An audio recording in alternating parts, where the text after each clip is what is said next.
Silence. That's what hit the courtroom. As Meri stood up, her hands clutching a stack of papers that could change everything. Across the room, Kody Brown shifted uncomfortably, his usual confidence fading with every passing second. And then, it happened. Meri's lawyer held up a forged document with her signature on it, a signature she swore she never signed. The room gasped. The judge leaned forward, and the face of Kody, it went white. This was no longer just a family feud. This was the ultimate betrayal, laid bare under oath. Forgery, deception, and a web of secrets that led right back to Kody and Robyn. What was once a family founded on solidarity was now disintegrating in the most intense spotlight imaginable, within a courthouse, before the whole world. And at the conclusion of this explosive trial, one thing was certain. Meri was not the victim anymore. She was the architect of Kody's empire's destruction. For years, Sister Wives viewers saw the Brown family present unity, faith, and harmony. Behind the cameras, however, things were cracking.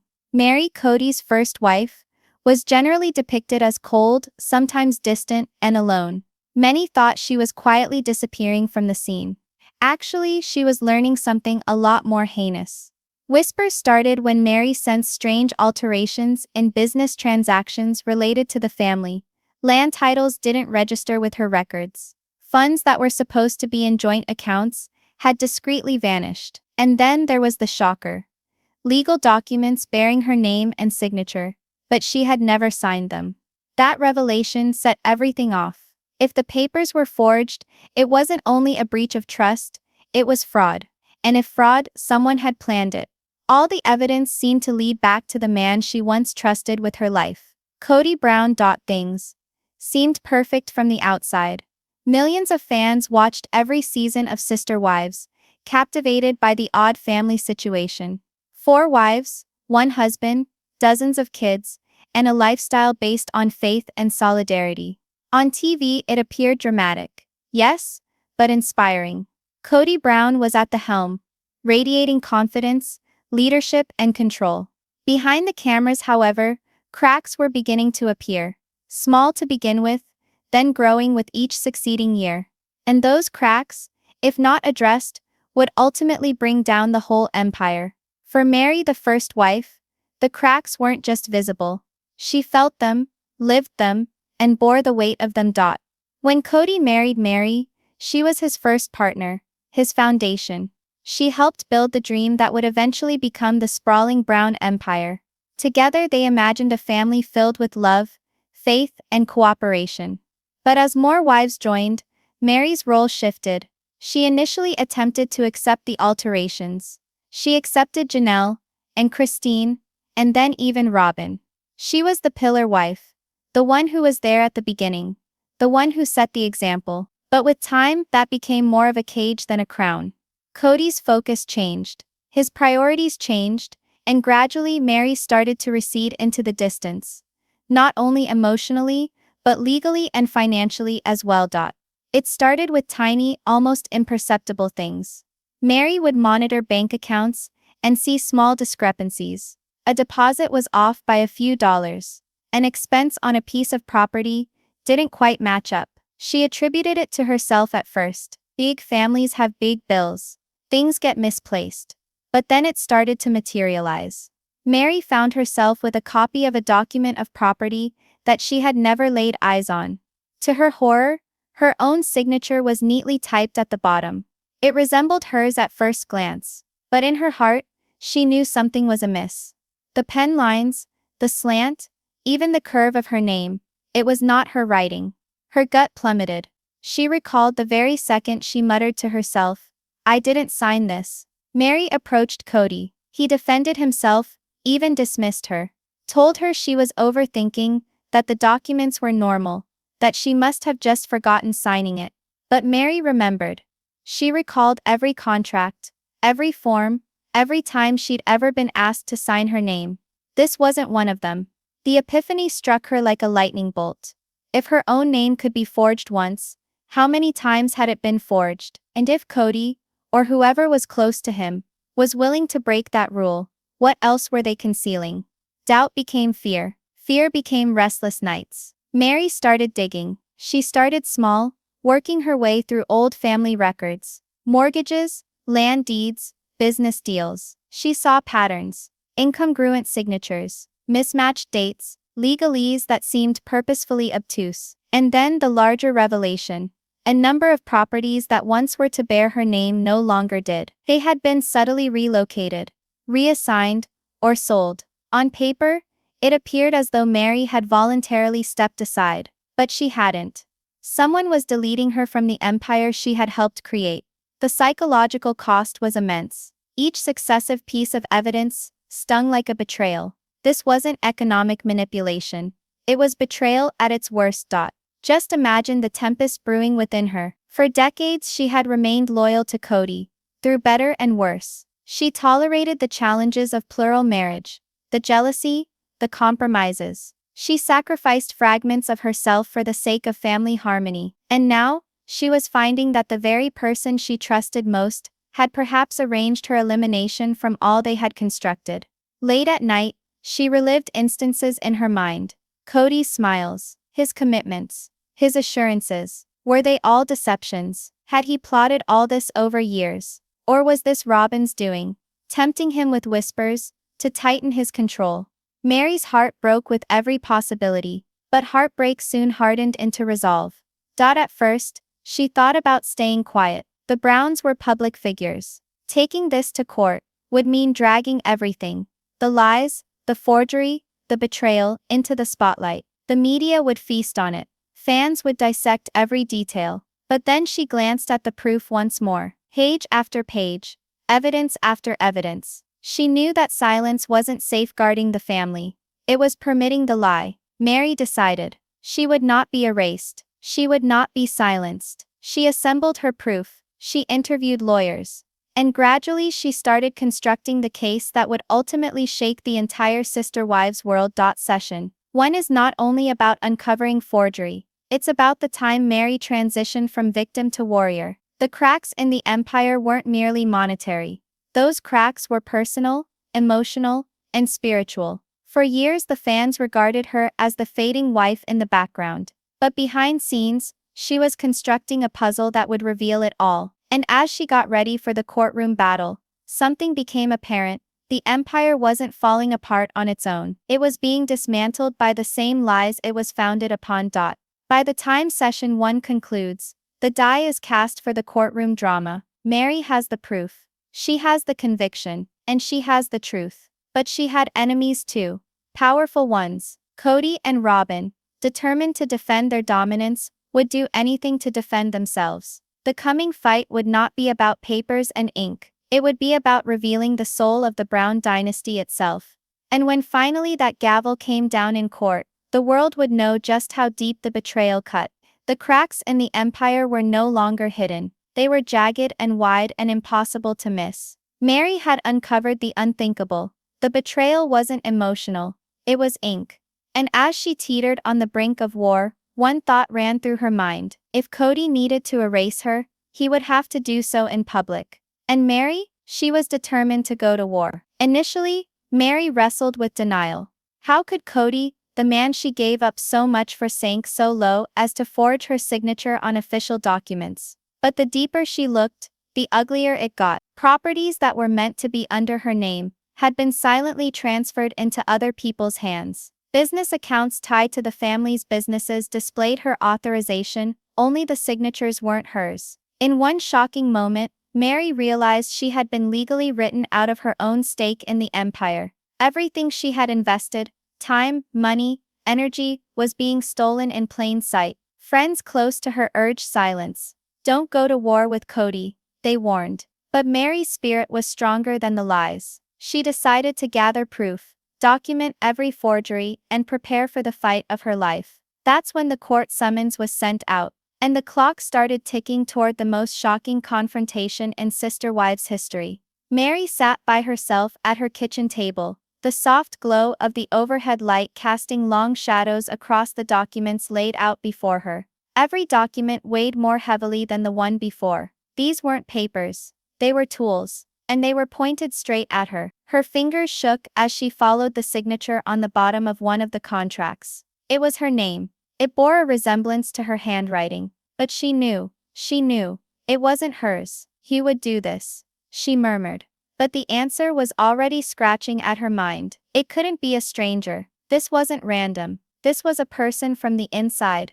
A person who had access. A person who was familiar with her life, her family, her history. And the understanding cut deeper than any knife. It was Kody. The first falsified document was startling. The second was appalling. By the third, Meri felt the ground underneath her had cracked open. One was a transfer of property. Another was a signatory authority. A third authorized an account withdrawal. Each time the fake signature conveniently relinquished her rights. Each time she was erased, silently, invisibly, without a trace. It was as if someone had created a grand scheme to erase Meri from existence. On paper, she wasn't a co-owner. On paper, she wasn't a partner. On paper, she was nothing. Her breast tightened as the truth settled. She'd been a part of creating this empire for decades, giving up on her own aspirations, placing her faith in the pillar of family. And now, on paper, that pillar was erased.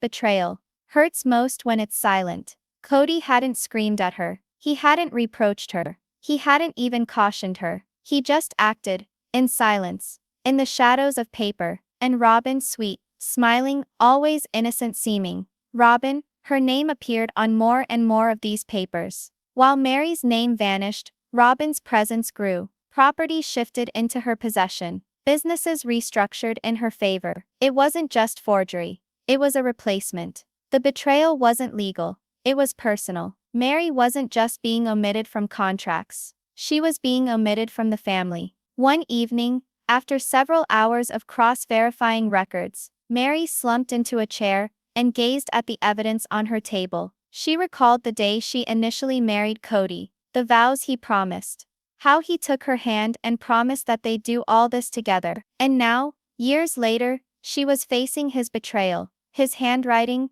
his plots, his subtle erasure of her identity. The tears came quickly, hot and unremitting. But following the tears came fire. "This isn't the end of me," she whispered. "This is the beginning." Meri was aware she required proof. Her instincts said the signatures were tampered with.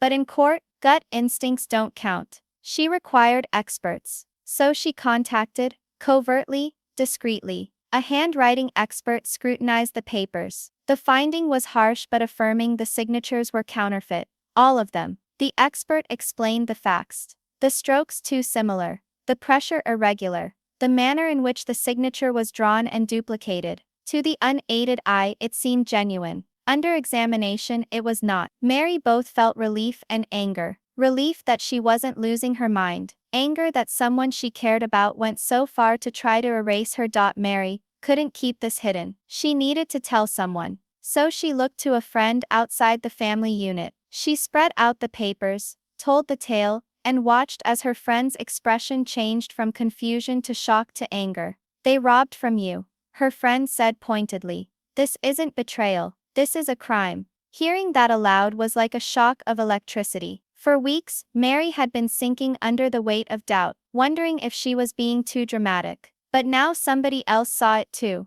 Somebody else named it what it was: a crime. But what if she did reveal it? Meri pictured the headlines. "Sister Wives Scandal Explodes." She envisioned fans picking apart every document, every detail. She pictured Kody's anger, Robyn's tears, the family's embarrassment. Could she weather that storm? Did she have the courage to bring it all to light? She lay awake at night, gazing up at the ceiling, fighting the battle within her. One half of her wished to incinerate it all, to scream the truth at the top of her lungs. The other half of her longed to safeguard the family, even after all the deception. But the proof wouldn't go away, and neither would the truth. The last straw was when Meri discovered another fake document, this time in relation to a business account she used to have control over. On paper, she appeared to have voluntarily moved out of the way, letting Robyn take over in full. But Meri had never signed it, never even laid eyes on it. That was when she snapped. No more secrets, no more shielding Kody, no more acting the dutiful wife, while he deleted her from life. She dialed her attorney on her phone. The lawyer's response was instant. "This isn't unethical," he said. "This is against the law. If you're willing to do battle, we can start to build a case." Meri's heart racing. She nodded. She was afraid, but resolved. For the first time in years, she wasn't shrinking in the background. She was stepping forward, ready to fight for her name, her rights, her legacy. The lawyer began building the foundation, collecting every document, comparing every signature, tracing every financial trail. Each piece of evidence stacked higher against Kody and Robyn. The case was growing. And so was Meri's strength. But make no mistake, the cost was heavy. Meri's nights were restless, her relationship strained. Even her health began to waver under the weight of stress. Fighting your husband in court isn't just a legal battle, it's a war of the heart. She thought of the children. How would they see her? As a hero, or as the one who tore the family apart? But then she remembered, she wasn't the one destroying it. She was the one revealing the truth. And sometimes revealing the truth is like lighting the flames of the lies. By the time Meri arrived in court, she was no longer a wife. She was no longer the forgotten sister wife. She was a warrior with the weapon of truth. She had the papers, she had the experts, and she had the will to confront Kody directly. The forgery was revealed, the treachery was certain, and the set was now in place for the confrontation that would rock the Brown dynasty to its foundations. Meri had discovered the unthinkable, her own family forging her name, erasing her from the empire she had helped create. But rather than shattering her,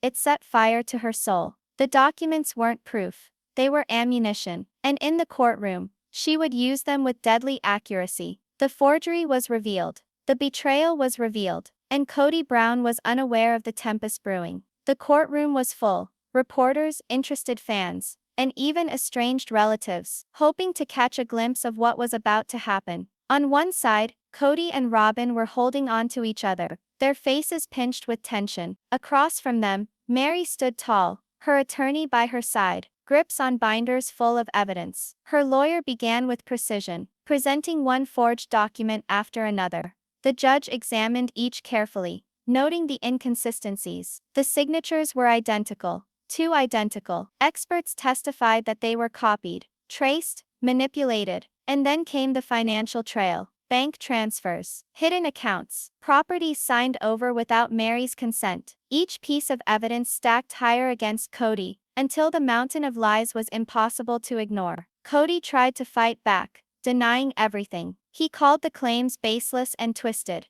but his words were weak compared to the evidence laid bare. And when Meri's lawyer played an audio recording, Kody's own voice bragging about securing assets and keeping Meri from touching them, the entire courtroom gasped. For once, Kody was speechless. His silence was deafening than any denial. The trial morning was not like any other. Flagstaff Courthouse hummed with a nearly electric tension. Reporters thronged the steps, cameras poised, microphones extended, eager to scoop the story that already was national news. Meri versus Kody Brown family empire on trial. Within, the air was even more dense. Each rustle of paper, each cough, each anxious sigh boomed like thunder. The gallery was packed with faces. Reporters, erstwhile family friends, nosy passers-by, even some estranged relatives who were determined to witness the drama for themselves. And then the doors opened. Meri went in first, serene, composed, but with a flame smoldering in the back of her eyes. She was dressed in a black suit,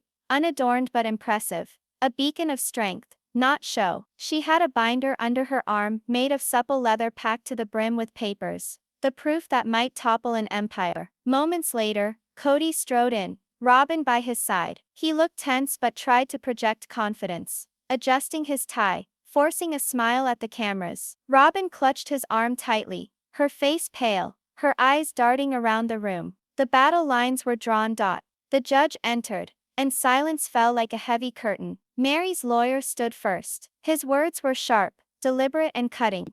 "Your Honor, this case is one of betrayal. It's one of forgery. It's one of a woman's rights being taken away from her by the man she trusted most. We will present to you documents forged with her name, funds transferred without her knowledge, and a deliberate attempt to remove her from everything she helped create. This is not merely a breach of trust. It is a breach of the law." The gallery murmured with whispers. Then Kody's attorney stood up. His explanation was slick but evasive.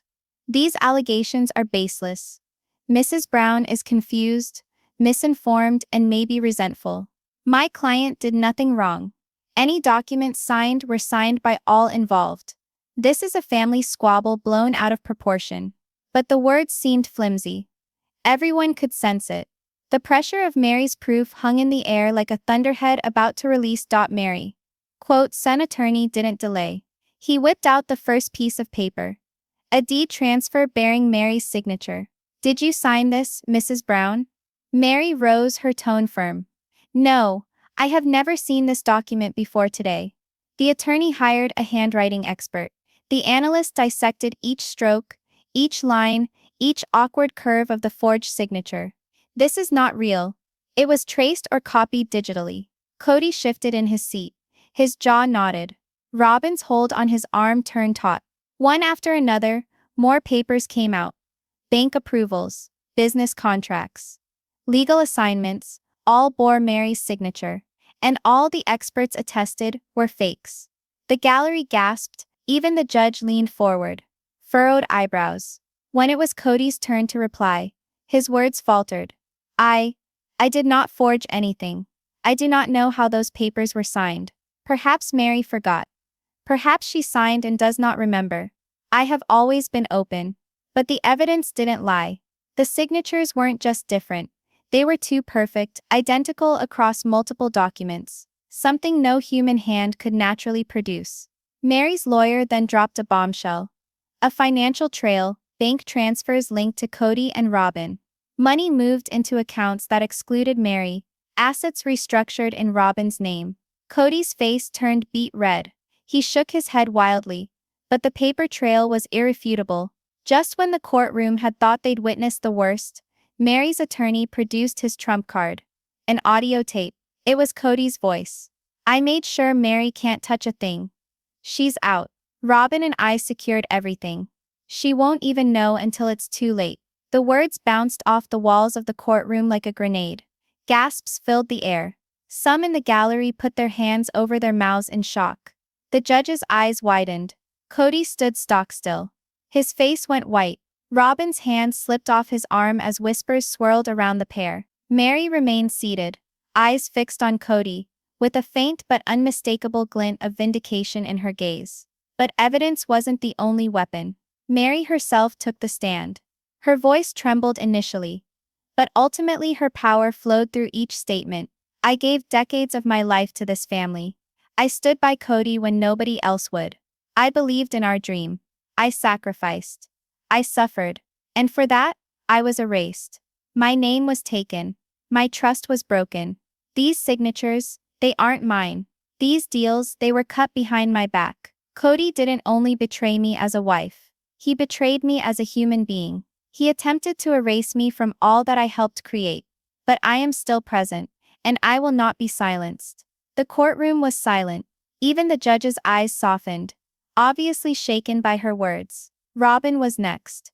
She attempted to defend herself, her voice shaking, tears running down her face. I knew nothing about the forgeries. I believed Meri agreed. I believed all was fair. I never wished to harm her. But when she was cross-examined, her responses weakened. Why was her name used on most of the new documents? Why were the monetary transfers always made into her account? Why had she gained each time Meri's name was deleted? Her tears could not wash away the facts. The courtroom started to view her not as the innocent onlooker, but as a Kodash conspirator. By lunchtime, the air was stifling. The judge took an impromptu recess. Outside the courthouse, reporters swarmed, breaking news tickers scrolling across TV screens and Twitter feeds. Sister Wives fans clung to their phones, watching in shock as the empire they once revered disintegrated in real time. Inside, Kody paced furiously, snapping at his lawyer. Meri, in contrast, sat quietly, flipping through her binder, her resolve growing stronger with every passing minute. The storm was far from over. As the session wound down, Meri's lawyer delivered one final blow for the day. Your Honor, this case is straightforward. Documents forged, expert witness, traces of money. A tape of Mr. Brown himself confessing to hiding assets from behind Mrs. Brown's back. What further evidence does it take? This is not a miscommunication. This is a deliberate breach of trust. Kody's attorney, clearly upset, attempted to save the defense. We ask the court to recall that this is a family conflict. Feelings are intense. Errors occur. But my client is no offender. But it was too late. The courtroom had heard enough to know the truth. As the judge recessed for the day, the gallery burst into gossip. Some whispered that Kody was done. Others wondered whether Robyn would be charged herself. Meri stepped out with head held high. Cameras flashing, reporters yelling questions. She did not stop. She did not have to. Her silence was deafening. Behind her, Kody stood back, white-faced and trembling, keeping as far away from the cameras as possible. The once self-assured patriarch now resembled a cornered man, his kingdom falling apart piece by piece. The courtroom battle had barely started, but the damage was already catastrophic. Forged papers, financial transgressions, a secret recording. Kody's kingdom was disintegrating in broad daylight. And when Meri walked out that night, the world at last saw her not as the forgotten wife, but as the woman who had set the course of the entire Brown legacy. Evidence was powerful, but Meri's testimony was unforgettable. She spoke of her years in the family, how she gave her heart, her loyalty and her sacrifices. She described the loneliness of being pushed aside, the constant feeling of being replaced. And yet, through it all she stayed. Her voice broke as she described the moment she realized the truth. Her marriage wasn't just emotionally broken, it was legally dismantled behind her back. She stood Kody eyeball to eyeball and told him, "You didn't just betray me as a wife. You attempted to erase me as an individual. But I am still here." And today the truth finally comes out. The courtroom sat in silence, many holding back tears. Even the judge's expression softened, clearly moved by the raw honesty pouring from Meri's words. When court resumed, the air felt different. Yesterday had been about facts and evidence, signatures, money trails and recordings. Today it was about emotions, about betrayal, about truth that cut deeper than any legal argument. The gallery was more packed. Estranged relatives, former church members, and Sister Wives fans filled the benches. Some hushed that today was the day Kody would fall. Others speculated that Robyn would finally be exposed. The judge arrived. The gavel came down. "Silence, Mrs. Brown. Please continue your testimony." And that's how the day that would be forever remembered as the ultimate betrayal started. Meri stepped into the witness stand again. But this time, she wasn't here to discuss forgeries. She wasn't here to argue numbers. She was here to open her heart. Her hands shook a little as she fidgeted with the microphone. Her eyes shone. The courtroom leaned forward. For years she started, her tone firm but full of emotion. "I believed in Kody. I believed in the dream. I believed in plural marriage, in sacrifice, in creating a family that was greater than all of us." Her glance flashed quickly toward Kody, who shied away. "I sacrificed everything. My freedom, my decisions, my joy. I thought it was for something better. And yet the whole while, he was scheming, secretly cutting me off, secretly appropriating all that I helped create, and giving it to Robyn." Gasps ran through the gallery. Meri took a hard swallow, then continued, her voice cracking. "I wasn't only betrayed as a wife, I was betrayed as a partner, as a human being, and the most horrible thing, he smiled in my face while he forged my name behind my back." Her words are like a sledgehammer. The judge leaned forward. Even the stenographer flinched for a split second before she caught up. Meri's attorney then read a string of text messages, taken from an old phone backup. It was Kody's words, plain as day. "Meri doesn't need to know. Just sign her out of it. I'll handle her later." And another, "Robyn, once this is through, everything is ours. She'll be gone before she even realizes what happened." The courtroom erupted. Reporters scribbled furiously. The gallery buzzed with disbelief. The judge had to bang the gavel 3 times to restore order. Kody sat rigid, his face white, his jaw clenched. Robyn stared down at the table, her cheeks afire. It was more than betrayal. It was planned betrayal, orchestrated, chronicled. For the first time ever, Meri addressed Kody directly, her words sliced like glass. "Did you ever love me, Kody? Or was I always a placeholder until Robyn?" The courtroom was silent. Everyone's eyes were on him. Kody hesitated. That's not right. Of course I loved you. Things just changed. We drifted apart. Meri's eyes narrowed. No, Kody, you didn't merely let us drift apart. You erased me. You took my signature. You took my rights. You wanted me out of the way. And you had the cowardice to not tell me to my face. The gallery gasped once more. Some actually applauded, before being cut off by the bailiff. Then came the ultimate twist. Betrayal within the betrayal. Meri's attorney produced emails. Exchanges between Kody and Robyn, concerning reorganizing the family trust. Robyn's name was in every place, her signature stamped, her ideas mentioned, her account numbers listed in the transfers. Mrs. Brown, the attorney asked, did you authorize Robyn Brown to control your assets? Meri's response was quick. Never. Not ever. She didn't have the right. The message was unmistakable. Robyn wasn't an innocent victim. She was a partner. The gallery looked at her. Some hissed. Some shook their heads. Robyn collapsed into tears. I didn't know. I thought it was all legal. I thought Meri agreed. But the evidence indicated otherwise. And the pity that had once trailed her appeared to dissipate like smoke. The judge finally spoke, his voice somber. Mr. Brown, Mrs. Brown, and Mrs. Robyn Brown, what I observe here is not only a family dispute. I observe fraud. I observe strategic maneuvers to deprive one party of her rights. And I observe a betrayal, so profound it transcends family. It reaches the essence of trust and legality. His words ran chills down the courtroom.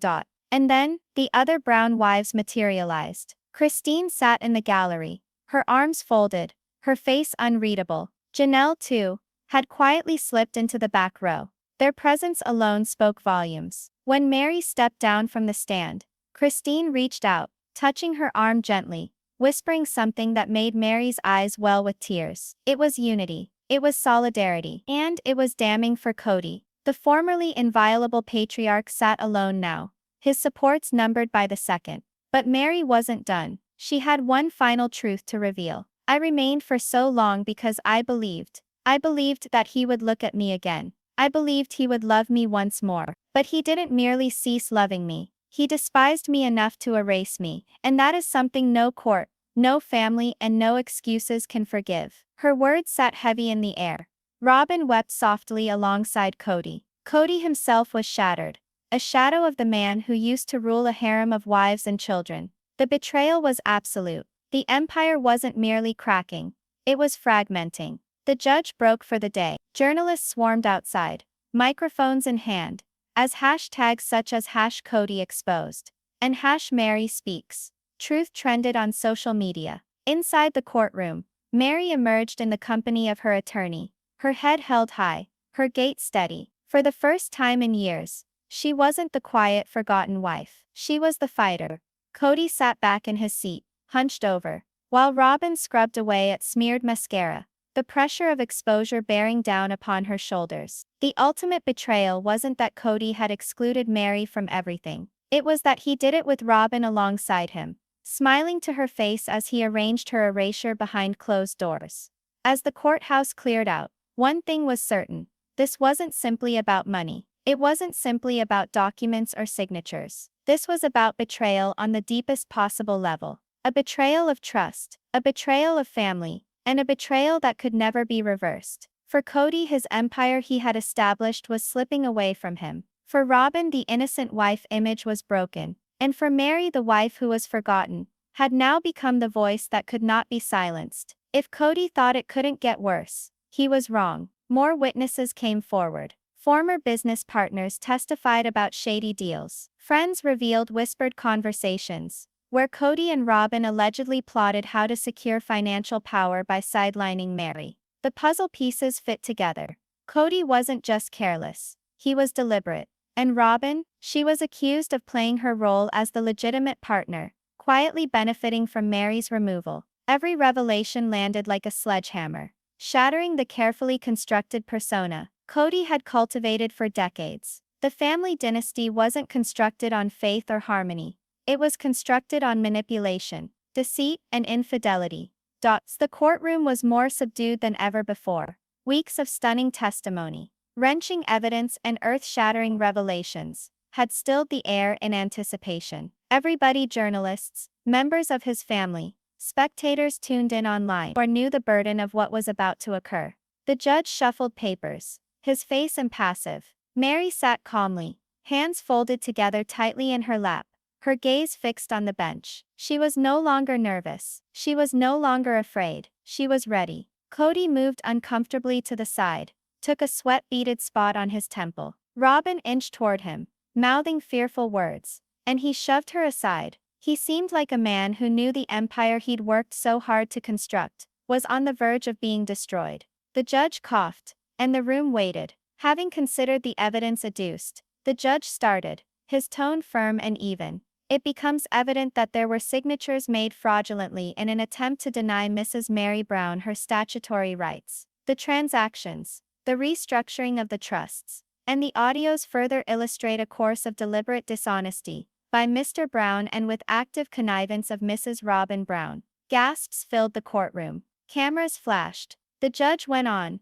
This court rules in favor of Mrs. Meri Brown. All disputed property and assets will be put back into her name. In addition, a financial penalty will be assessed against Mr. Kody Brown for damages incurred due to fraud. This case will also be forwarded to the district attorney's office for potential criminal investigation. The words strike like thunder. Kody's jaw dropped. Robyn put her hands over her face and wept uncontrollably. The gallery erupted in comment, reporters racing for the doors to scoop the story. Meri sat silent for a long time. Then slowly she smiled. It wasn't a victorious smile.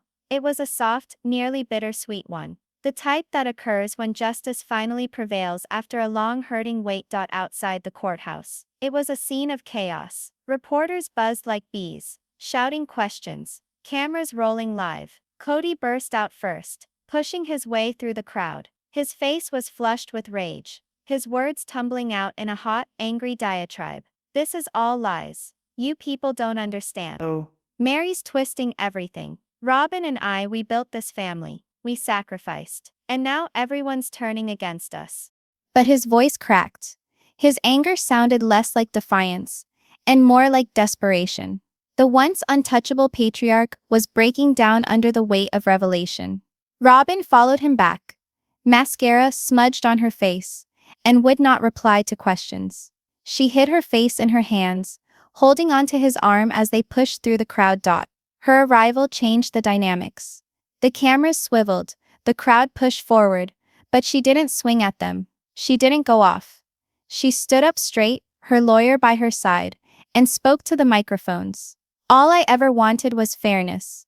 All I ever wanted was honesty. I was erased, betrayed, and silenced for too long. Today, that ended. And I hope my story reminds others. You don't have to stay silent when someone tries to take your voice away. They were peaceful, persistent, and emphatic. They weren't just hers. They were for every woman, every partner, every person ever betrayed. The fans went wild. Social media blew up in a matter of seconds with hashtags, #JusticeForMeri, #KodyExposed, #SisterWives. Scandal. Meri didn't revel in it. She didn't have to. She merely strolled to her car, head held high, and let the world do the talking for her. In the weeks that ensued, the fallout was devastating for Kody and Robyn. Their money was in disarray, following the judgment of the court. Business enterprises associated with them collapsed as partners distanced themselves, not wanting to be associated with scandal. Book contracts, appearance fees, and endorsements disappeared overnight. Robyn, once the ideal wife, was a focal point of outrage. Her image as the innocent wife was destroyed. Online discussion boards ripped apart every second from the show, reassessing years of tape through a new filter of betrayal. Kody, on the other hand, not only risked financial collapse, but even criminal prosecution. The district attorney confirmed that they were considering the case for fraud and forgery. His erstwhile booming voice of command had given way to incensed live streams and incoherent explanations that served to further enrage the public.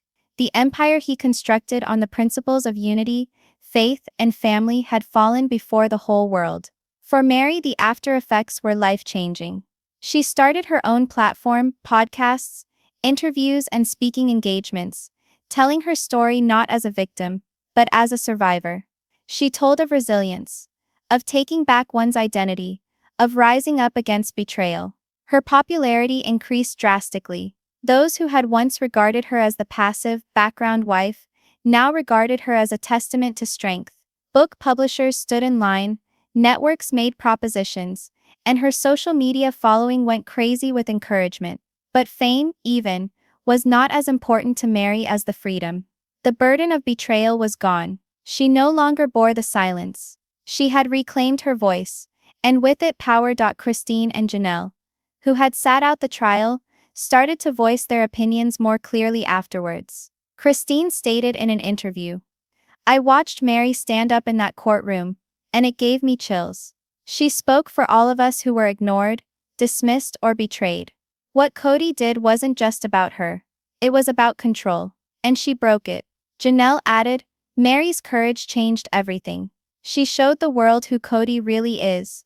And now there's no going back." Together the women began to rebuild, not as rivals but as allies. The ancient fractures Kody had used to keep them apart started to mend in the light of common truth. Months went by, and paparazzi snapped pictures of Kody emerging from a small diner in Arizona. He was thinner, grayer, his once honey-colored curls disheveled, his clothes rumpled. That cocky leader of a large family was gone. In his place was a man reduced by the burden of his own decisions. Robyn was still by his side, but the spark between them seemed dimmed. Their smiles looked forced, their posture weary. The couple who had once stood at the center of a television empire were now reduced to tabloid fodder, living in the shadow of Meri's triumph. In her final public statement about the trial, Meri said, "I don't think about this as my win. I think about it as a reminder that betrayal, no matter how deep, no matter how painful, doesn't get the final word. Truth does. And in the end, the truth always rises." Her words became a battle cry. Her fans quoted them, motivational speakers used them, and her life was even discussed in classes on resilience and empowerment. And so Kody's empire came crashing down, not with grace but with scandal. The betrayal he believed that he could keep hidden became the very tool that brought him down. But for Meri, the ultimate betrayal was the ultimate freedom. She left not as the forgotten wife, not as the erased partner, but as the woman who stood up, spoke out, and changed everything. The story of Kody and Robyn's deceit would live on in headlines, documentaries, and whispers. But the story of Meri's rise, her courage, her truth, her refusal to be erased, became the true legacy of the Brown family saga. And with that, the world saw the end of one chapter, and the beginning of another. After days of testimony, evidence, and emotional turmoil, the judge finally delivered the ruling. The court recognized the evidence of forgery. The documents were declared invalid. Meri's ownership stakes and rights were restored. And Kody, his credibility was in shambles. It wasn't only a legal loss, it was a public embarrassment. The man who had once been the head of a vast household now sat revealed as a cheat to the authorities. For Meri, the win was not just about money, it was symbolic. She was no longer the forgotten wife. She was the warrior who defeated Kody's lies on the stage of the whole world. Months had gone by since the verdict, but the reverberations of the courtroom drama continued to spread across headlines and social media. For others, the Brown family saga was no longer entertainment. It was a cautionary tale about love, power, and betrayal. The courthouse was empty now. The reporters had moved on to fresher scandals, but the impact of what happened inside those walls continued to shape the lives of everyone involved. Meri's world looked completely different. No longer the silent figure standing in Kody's shadow, she had stepped into her own spotlight. She published a memoir, half autobiography, half manifesto, that ascended bestseller lists in weeks. In it, she exposed the reality of her marriage, the betrayals, the years of silence, and the bravery it took to stand in that courtroom and tell her truth. Her book tour was sold out city after city. Women waited in line for hours simply to shake her hand, hug her, and share their own stories of survival and betrayal. To many of them, Meri wasn't merely a reality television personality anymore. She was a symbol of strength. She also established a foundation that was committed to assisting women in controlling and abusive relationships. The purpose was straightforward: offer resources, legal support, and a voice to those who were being silenced. The forgotten wife was now the advocate of the forgotten. It was harsh for Kody to fall. Where once he had been the hub of an expansive family dynasty, he now dwelled in virtual obscurity. The majority of the family had withdrawn. Christine and Janelle severed all contact, while even some of his children openly denounced his behavior. The television network made it quietly official that Sister Wives would not be renewed. Ratings had skyrocketed throughout the scandal, but when the verdict was delivered, Kody's reputation was forever damaged. Advertisers pulled out, not wanting to be tied to his brand. In desperation, Kody attempted to initiate his own online channel, ranting about betrayal and twisting the facts in his own favor. But rather than sympathy, he received mockery. Memes of his tantrums spread quicker than his words. His voice, once commanding, now sounded bitter, paranoid, and desperate. The man who had constructed his persona around control had lost control of everything. Robyn, too, suffered dearly. When once she had been painted as the innocent, beloved wife, she found herself ostracized by many of her fans. Each smile she had ever given on the show, each tear, was now reinterpreted and second-guessed as manipulation. She disappeared into seclusion, not seen out in public often. Friends snickered that she existed under constant stress, afraid of the paparazzi, tormented by the specter of what was aired in court. While she remained with Kody, their relationship appeared fractured. Trust was lost. Love was strained. What once appeared to be the strongest marriage in the Brown family now felt like two individuals holding on to the debris of a sinking ship. In contrast, Christine and Janelle flourished. Christine had also remarried, discovering happiness and love in a relationship based on respect, not control. Janelle devoted herself to her business endeavors and her children, now free from the constant tug-of-war that was associated with being in Kody's orbit. Along with Meri, the wives started reconnecting, not as co-wives but as friends. They spent dinners, holidays and family milestones together, rekindling bonds that Kody had broken before by playing favorites and controlling. For the kids as well, healing started. Many decided to spend more time with their moms, moving away from Kody's mayhem. Gradually, the Brown family learned how to move on without the man who once occupied its core. The trial and its consequences ignited discussion far beyond the Brown family. Talk shows debated the dangers of unequal relationships and the risks of giving one partner unchecked control over finances. Documentaries dissected the rise and fall of the Sister Wives empire. Social media became a platform for women to share their own stories, often ending their posts with hashtags inspired by Meri's courtroom words. #Truth always rises. Universities even began citing the case in law and sociology classes, using it as an example of how family dynamics can intersect with fraud, power, and justice. Meri's courage didn't just change her own life, it sparked a cultural reckoning. But Kody wasn't done. In a final attempt to take back his story, he booked a tell-all interview. Cameras rolled as he sat down across from a reporter, his eyes worn, his once daring hair now streaked with gray. He attempted to plead that he was misinterpreted, that Meri had manipulated the facts, that Robyn was unjustly criticized. But all alibis failed. The interviewer drilled him with tough questions, referencing facts, recalling his own statements taped on record. At the end, Kody's voice shook. He slumped in his chair, defeated, and whispered, "I lost everything. Maybe I deserved it." It was the most he had ever come to admitting fault. The interview did run, but rather than rehabilitating his reputation, it solidified his demise. People didn't view a victim. They viewed a man defeated by the repercussions of his own deception. Decades later, Meri stood on the platform of a full auditorium. She was delivering a keynote address at a women's empowerment conference. In the background, a giant screen read, "You are not forgotten." She talked about her experience, not only the betrayal, but healing. She spoke of the nights when she wept alone, of the days when she questioned herself, of the moment when she chose to battle back. And she spoke of the liberation that she gained when she regained her voice. Her final words rang with the same truth she uttered in front of the courthouse years ago.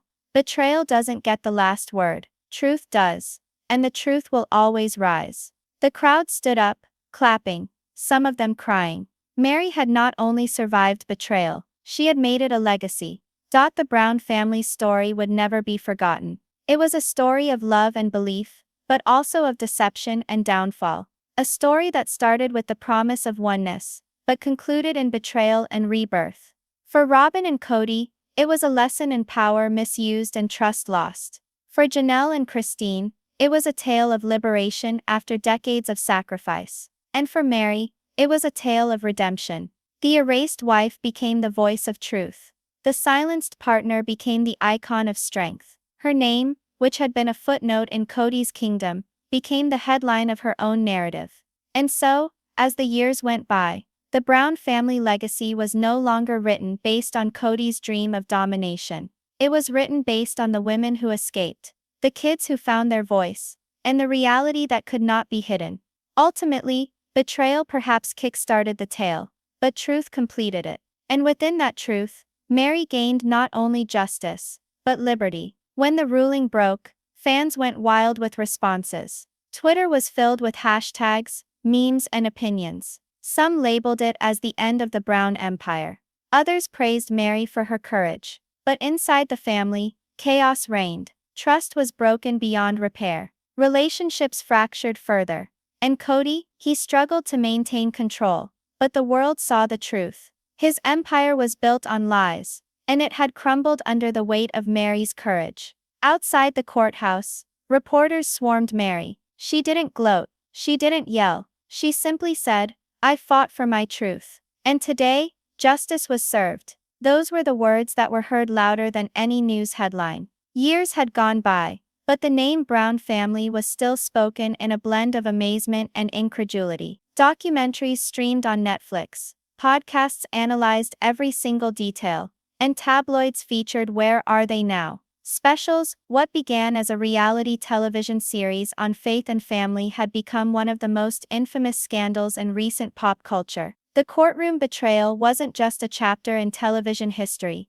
it became a case study in betrayal, power, and resilience.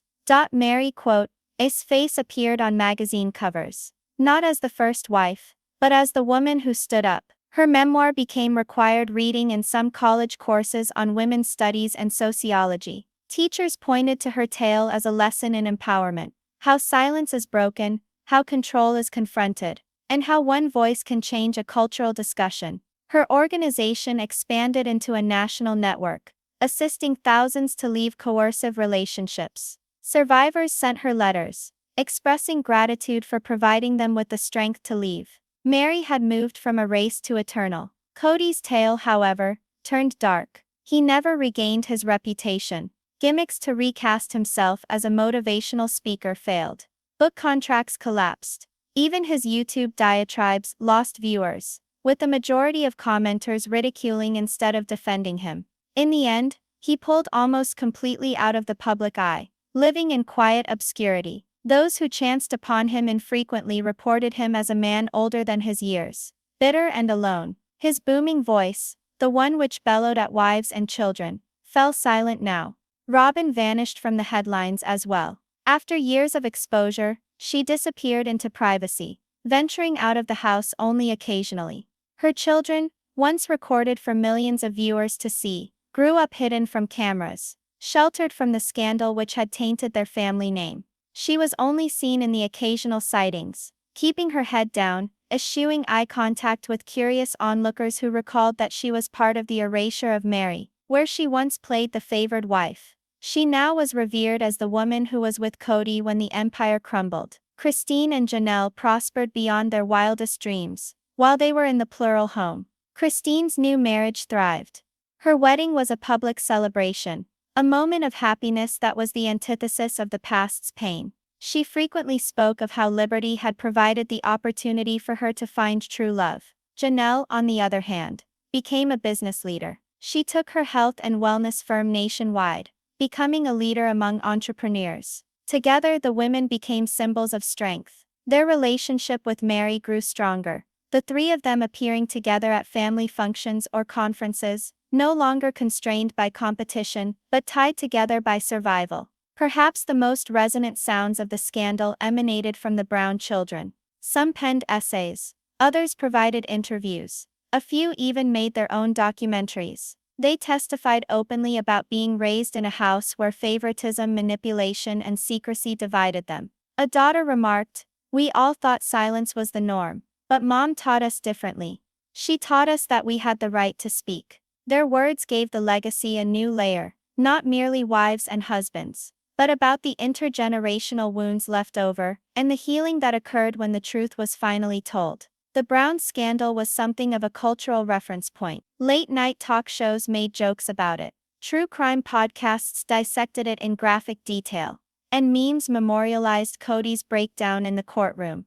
Television producers put out reenactment specials, with actors portraying Meri, Kody, and Robyn in dramatized versions of the trial. Some fans even likened it to some of the most famous betrayals in history, putting it on par with legendary scandals that people never forget. But above all the din, there was one image that persisted: Meri emerging from the courthouse, head held high, refusing to be wiped away. That moment became iconic, photographed in documentaries, referenced in books, and replayed on highlight reels for decades. The case didn't exist only in pop culture. There were ripples in the legal community as well. Legislators in a few states referenced the Brown scandal when urging more robust safeguards against financial exploitation during marriage. Attorneys started citing the case when representing clients secretly being removed from wills or companies. Meri's stand in court didn't just free her, it became part of legal precedent, a shield for others who might otherwise have been silenced. Years later, a quiet reunion took place. Meri, Christine, and Janelle gathered with their children for a holiday celebration. Laughter filled the air, children played, and the warmth of family surrounded them. Kody and Robyn were not there. They hadn't been invited. For the first time, the family did not feel broken. It felt whole, recreated not on a man's dominance, but on honest love and unity. Meri observed her grandchildren laughing, and thought of the long journey that had led her to this point. From betrayal to court fights, from erasure to empowerment, this moment was the real win. And so, the Brown family saga became not only entertainment, it became a lesson. A lesson that empires can be destroyed by betrayal. A lesson that silence may be broken. A lesson that truth, however long it hides, will always come out. Kody's empire ended in ruin. Robyn's innocence was shattered. But Meri's courage, Christine's freedom, and Janelle's strength created a new legacy. One not defined by one man, but by the resilience of women who refused to stay silent. And so, the story of betrayal, court battles, and final justice echoed far beyond the Brown family. It became a story retold in classrooms, whispered in living rooms, debated on talk shows, and remembered by millions. The empire had collapsed, yet the truth persisted. And ultimately, history didn't recall Kody as the patriarch of a grand family. It recalled Meri, the solo woman, the betrayed one, and the one who made her silence a timelessness that would reverberate time and again. It was never about money, real estate, or even the signatures. It was about betrayal at its core. A wife betrayed by her husband, a family empire founded on lies, and the strength of one woman to stand and battle. Meri's victory was a turning point, not just for her but for everyone watching. Fans who once pitied her now celebrated her strength. And for Kody, it was the final devastating betrayal. His lies, his control, his empire, all destroyed by the very woman he underestimated. The story of sister wives will never be the same again. Because when the truth was revealed in that courtroom, the empire fell apart. And Meri Brown left not as the victim, but as the victor.